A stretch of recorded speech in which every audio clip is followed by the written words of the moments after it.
All right, good Monday morning. It's, I don't know what time it is, about 10:30. Got home this morning early, Monday morning. Come in, took me about a 2-hour power nap. Got up, fixed me a little breakfast, and come out here. This is my '03 Chevy truck, and as you can see, it's needing a bad need of a paint job. I'm fixing to change the color on this thing. I'm partial to white. I like white trucks. There's one truck I used to own. Over there sits another truck I used to own.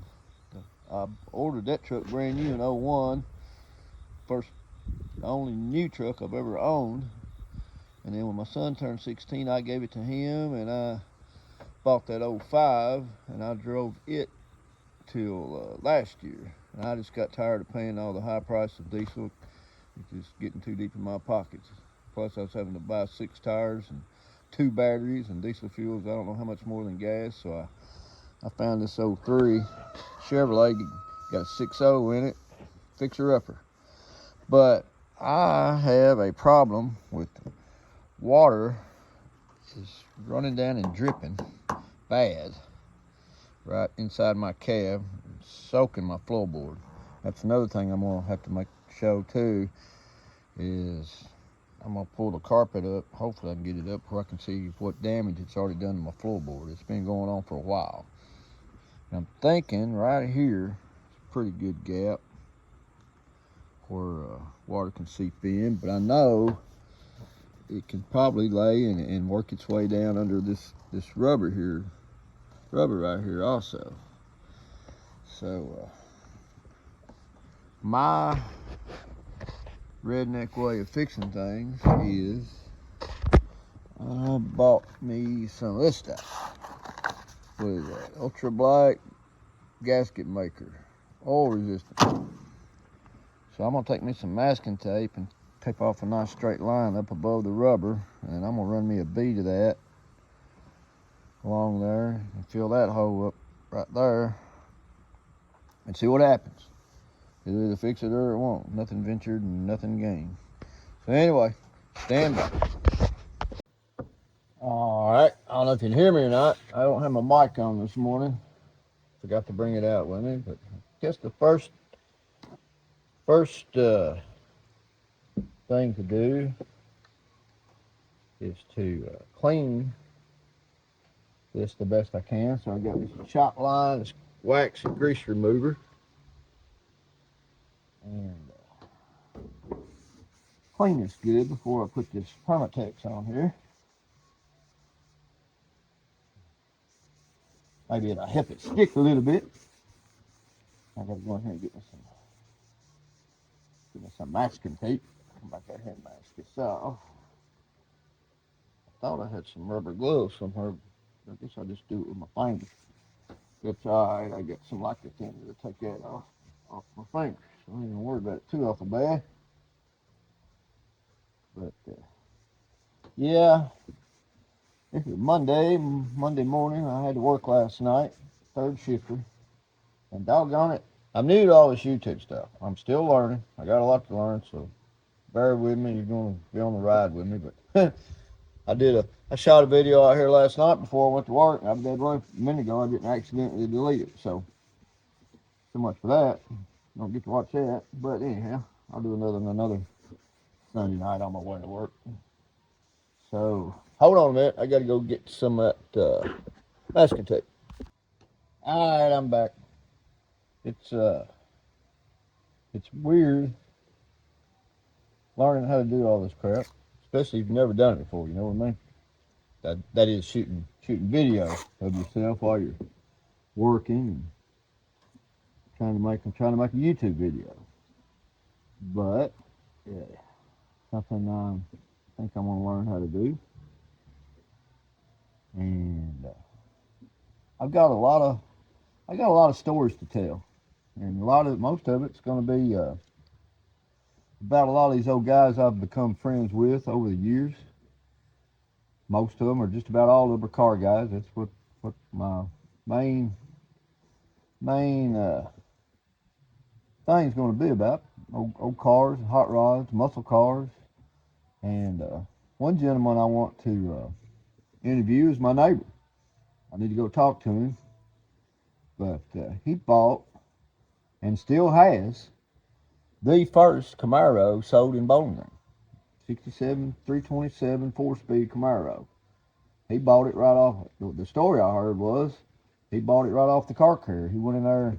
He's a big farmer, him and his sons. But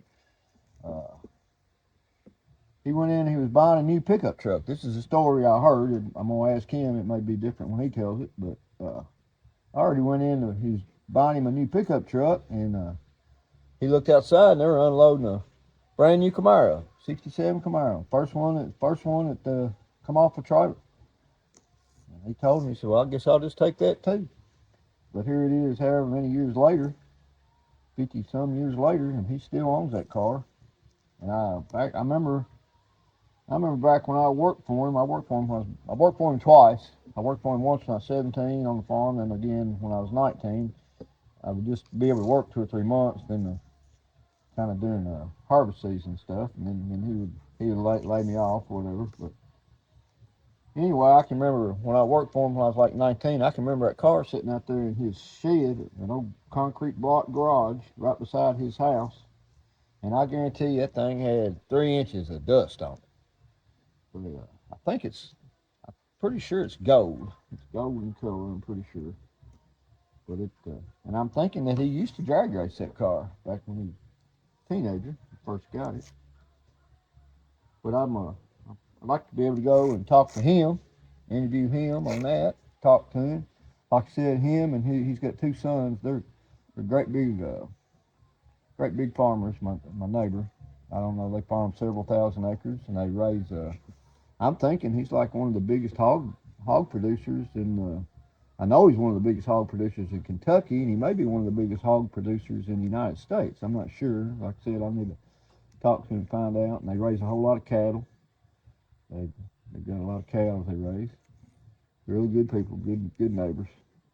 But no, man, on any Friday morning, given Friday morning, there's a local restaurant up the road here, and there'll be anywhere from 15. There has been as high as 25 old guys meet for breakfast, and all of them are car related. Some of them are old car builders, car collectors, drag racers, and probably a third of them worked at Holly Carburetor. Holly Carburetor was a big deal back in Bowling Green, back in the 50s and 60s, 70s, and I guess they are still. But I mean, they don't employ as many people as they did back then. I'm thinking they had 3 plants here in Bowling Green. I'm gonna find out for sure. I'm gonna get my old buddy Raleigh over here and talk to him one of these days. Get him over here to help me with some stuff, and hear my rooster crowing.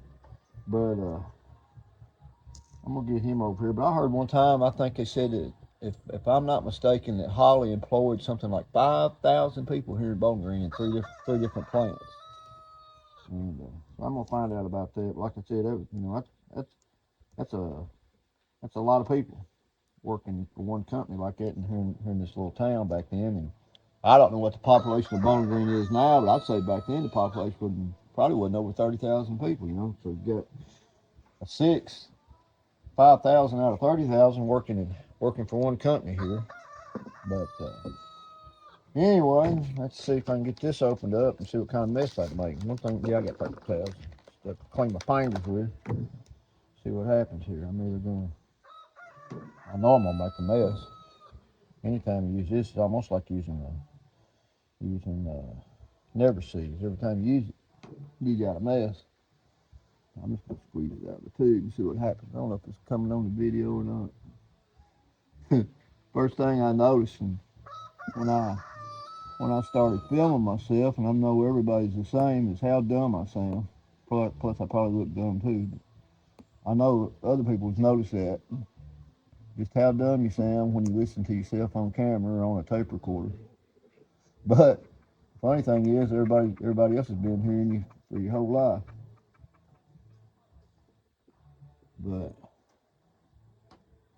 But I got a bucket full of guys I want to interview that have some good stories to tell. what they've done in their life at their old cars. Like I said, a lot of them are car builders. Still, some of them are still building cars. I'm fixing to make a real good mess out of it. Probably put too much on there. But I've already talked to 2 or 3 of them, and they said they'd be more than happy to let me come over to their shop and talk to them, show me some of their cars, talk about them, and I'm really looking forward to it. They got some good stories too. I use way too much of crap, but that's kind of what my videos are going to be about the most part. It's mostly going to be cars, old hot rods, muscle cars, rat rods. I love rat rods, patinaed cars, anything cool. I love trucks. I was a truck driver for 30 years, so I got a lot of that in my blood. I quit 10 years ago. I just got to where it wasn't no fun no more. So I decided I was ready to give it up. I've even given up my CDL license. I said I just don't care nothing about driving a truck no more. And like I told my wife, I used to work for a real good friend of mine. He's a great big grain farmer, and I worked for him. Shoot, the whole time the 23 years that I've worked in the freight business, I pretty much worked for him also. I worked 2 jobs, and I'd get off at night and on the weekends, and I'd get off and go down the road, because he just farmed pretty much right down the road. Shoot, I'd go jump in an old truck or I wasn't running a combine back then, but tractor or dozer or track hoe or whatever. Work till time to come home and go to bed, and help him on weekends or on Saturday. I never didn't help him much on Sunday. Try to go to church on Sunday, but I got a few old truck driving stories to tell too, because owning our aluminum business, selling all these parts for these old Tri-5 cars, I've talked to a lot of old guys. They're either truckers now, or they've owned trucking companies, or used to drive trucks. So there's a lot of truck drivers out there that are car guys, big car guys. And there's a lot of farmers out there. I've got a lot of friends that are big farmers. Some of them ain't real big, but some of them are, and they're big car guys, drag racers. They got really nice muscle cars or show cars, you know. So that's kind of how cars and cows, they kind of run together in my life. So that's kind of stuff I'm gonna be talking about. I'm gonna be showing a lot of this crap to for guys out there that are like me. They can't afford to take their stuff to a shop and pay $30, $40, $50 an hour to have somebody work for it or more, and find simple fixes. It ain't. No, I know it ain't perfect, and it ain't maybe the right way to do it, but if it works, it works. And what Corey Wheat says, if it works, it ain't stupid, or something like that. But anyway, that's one side pretty much done. I'll shut her off here a second and flip over to the other side and try to get it. And I think I hear my wife calling me, wanting me to come in and help her package some parts to try to ship out today. So I'm gonna put you on this here pause. But all right, I'm back. Had to do a little bit of re-situate. Had to pull the truck up a little bit, get it out of the sun, trying to video. And yeah, all this is new to me. Learning how to shoot a video. Maybe someday I'll get all right with it. I don't know. But it is what it is. I'm probably not going to do a whole lot of editing. You're just going to get what you get. I'm just old school country boy. I have been to town, but got different ways of doing things maybe than some folks. I don't know. My daddy's daddy, Papa Doyle, we called him. He had a saying, said, "Po folks has po folks ways." And that's kind of the way I am. And like I was saying a minute ago, I'm kind of focusing my videos on, I say guys, I mean guys and girls. Because guys, there's ladies out there that can put us to shame on a lot of this stuff. They're good. They're good mechanics, good fabricators. Women make good welders. I guess they got a better steady hand or something, or got that what they call a woman's touch maybe. I don't know. But I want this to be for the ladies also. And I'm not even sure which video this is going to be. It's weird because you can shoot it today. And my first video, I haven't even shot what's going to be my introduction video yet. I haven't gotten around to getting over to doing it. I'm going to do it over in front of the barn. So it's kind of weird how you do this stuff. And I don't know. But you know what I'm saying. But yeah, I'm just going to do, like I said, I'm going to be interviewing a bunch of my old buddies. And I've really been blessed to be able to hang out. Bowling Green is a very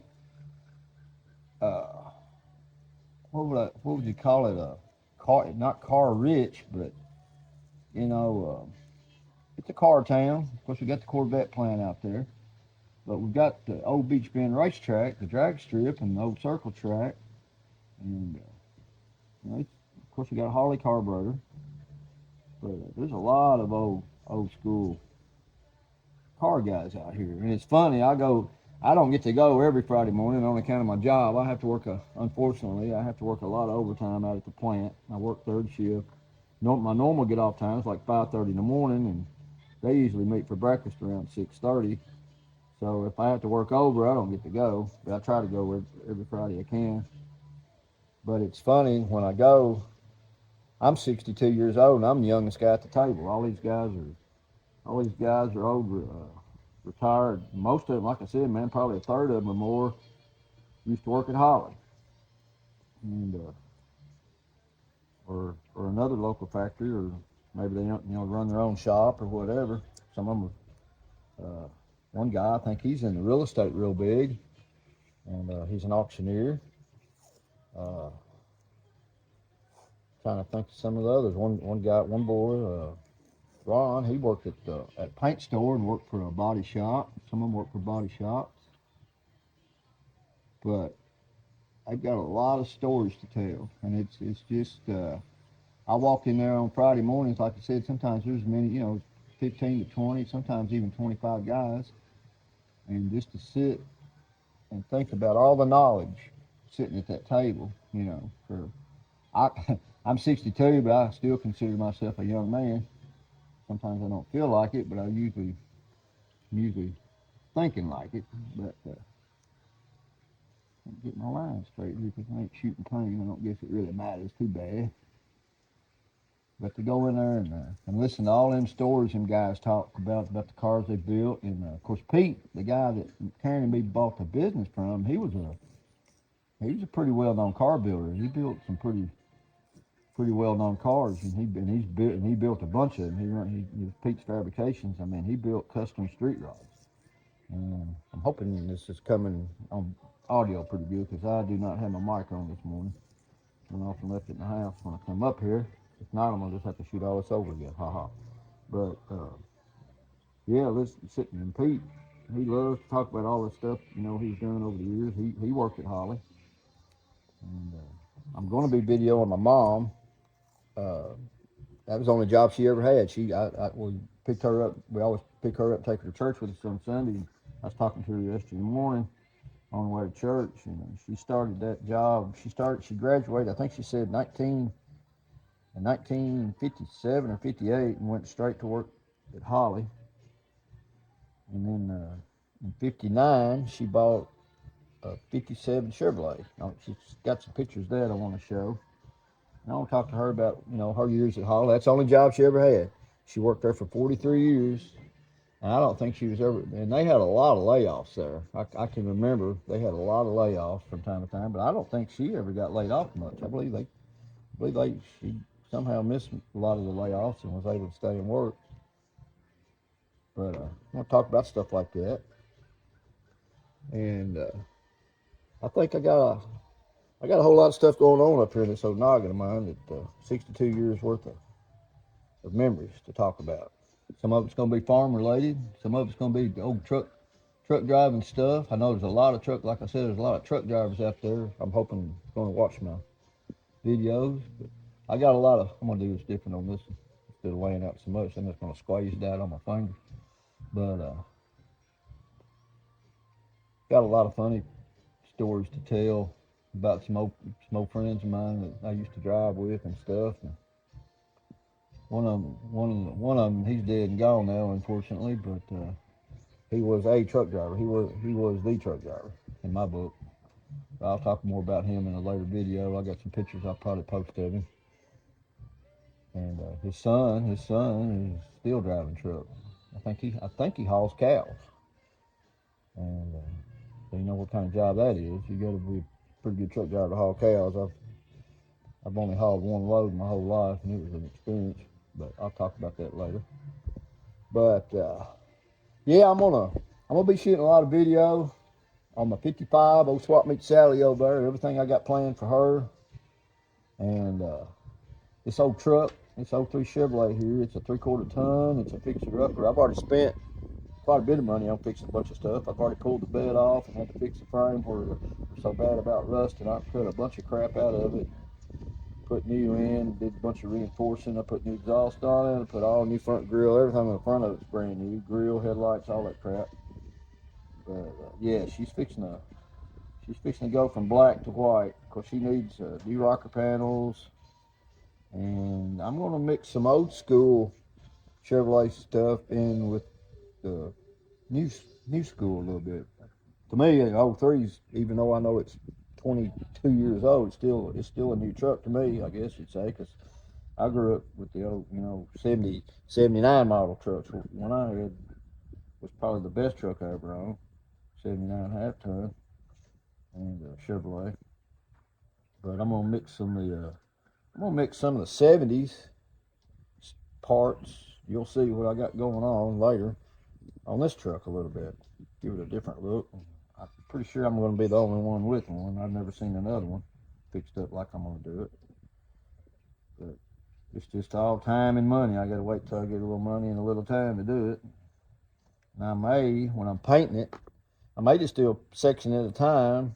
And I know sometimes paint don't really match when you do it like that, but I'm working at the factory all the time. All the stupid overtime I have to work. I'm limited on time, and is it? Oh, any of y'all watch Outdoors with the Morgans? You know, Mike. He's always talking about time is our biggest asset, and he's right. The older I get, the more I see it. So it seems like I never have time to do what I want to do or need to do. I'm always behind. I got more to do here than I can say grace over right now, and every morning they hollering at you. You want to stay over? You want to stay over? Or you want to come in early? You got to work the weekends. So you just have to kind of do what you can when you can. And of course, when you get home, you wore out. If you run your yin yang off all night long, or run your donkey off, as my buddy always says, and all you want to do is come home and hit the couch. I sleep a lot. I sleep mostly on the couch because I'm usually watching TV, and it takes noise to put me out. I usually got to have a radio or a TV to put me to sleep. And back, I don't watch NASCAR anymore. I could care less about NASCAR now, but since everything's changed the way it has over the past few years. But used to, I could come home on Sunday afternoon, I could turn a NASCAR race on, and I mean, they wouldn't be 5 laps in, and I'm gone. I mean, that is something about the noise, them cars going around the track or whatever, just put me dead out. But I don't know if you can see my wife. She's down there feeding the chickens, fixing to put them up or something. I'm not sure what she's doing. I'm video, but I think I got this done. Hopefully that stuff will dry before it rains. We'll see what happens. I'll see if it still leaks or not.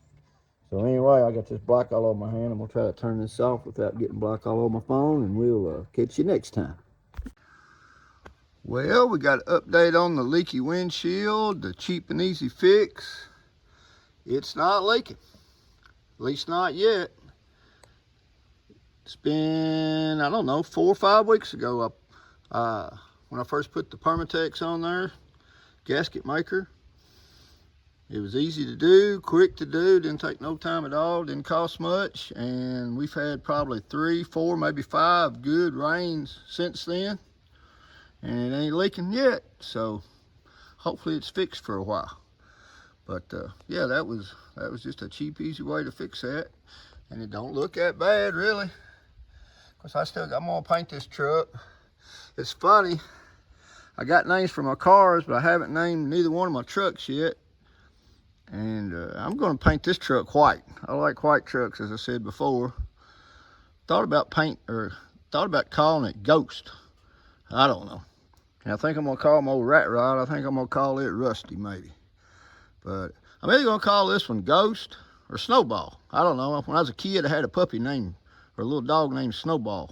But I don't know.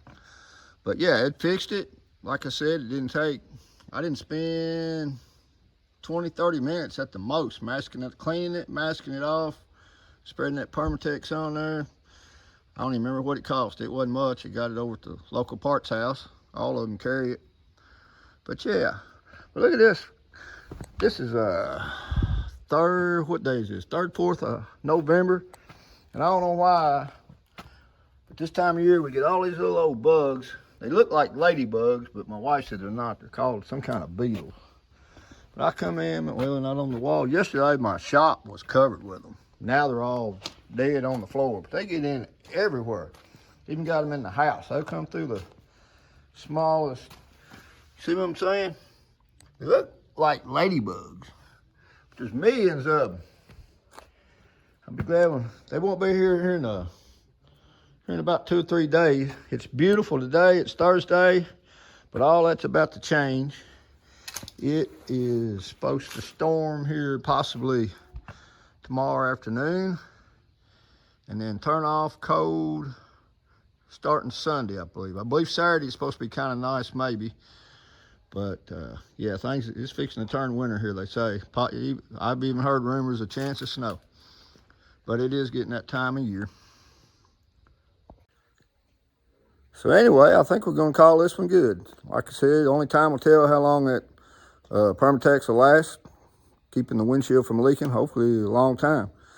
But like I said, it was cheap, easy, quick fix, and anybody can do it. So I believe we're going to call this one good, and y'all have a good evening, and we'll catch you on the next one.